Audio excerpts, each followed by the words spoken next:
Hi friends. Key blockchain ఎవరైతే coins ప్రీసేల్‌లో కొన్నారో, ఎవరైతే వాళ్ళ వాలెట్స్‌లో కాయిన్స్ ఉంచుకున్నారో వాళ్ళకి ఈరోజు కాయిన్స్ యాడ్ అయ్యాయండి.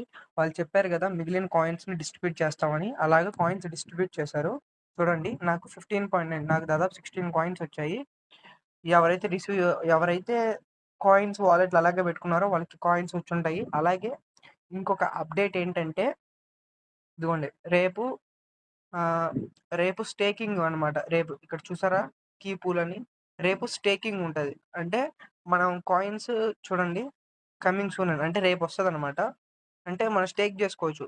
ఇన్ని డేస్‌కి వాళ్ళు కొంచెం ఇంట్రెస్ట్ ఏసి కొన్ని కాయిన్సెస్ ఇస్తారు. అప్పుడేమవుతదంటే కాయిన్ అనేది ప్రైస్ పెరుగుతదనమాట. ఎందుకంటే సర్క్యులేషన్‌లో కాయిన్స్ తగ్గిపోతాయి గాబట్టి. అలాగే మీరు చూసారంటే కాయిన్ గీకోలో గూడా కాయిన్ యాడ్ అయిందనమాట. చూడండి ఈ కాయిన్ గీకోలో గూడా కాయిన్ యాడ్ అయిందనమాట. చూడండి. మాక్సిమం సప్లై వచ్చేసి 97,000,000 ఆ కాయినే కీ కాయిన్. ఈ కాయిన్ దీంట్లో యాడ్ అవ్వడం వల్ల బెనిఫిట్ ఏంటంటే, దీంట్లో అన్ని కాయిన్స్ లిస్ట్ అవుతాయన్నమాట. ప్రపంచంలో ఉన్న కాయిన్స్ అన్నీ దీంట్లో లిస్ట్ అవుతాయి. అప్పుడు ఈ కాయిన్‌ని అందరూ చూస్తారు. ఈ కాయిన్‌ని అందరూ చూసినప్పుడు బయర్స్ పెరుగుతారన్నమాట. బయర్స్ పెరిగినప్పుడు ఆటోమేటిక్‌గా కాయిన్స్ అనేవి ప్రైస్ అనేది పెరుగుతది. అదొక గుడ్ న్యూస్ అన్నమాట. ఇప్పటికి ఇంకా ఎవరైనా డౌన్‌లోడ్ చేయకపోతే ఫుల్ వీడియో ఇస్తాను. వీడియో చూసి ఒకసారి రిజిస్ట్రేషన్ ప్రాసెస్ కూడా చెప్పాను. వీడియో డౌన్‌లోడ్ చేసుకోండి ఒకసారి. ఓకే.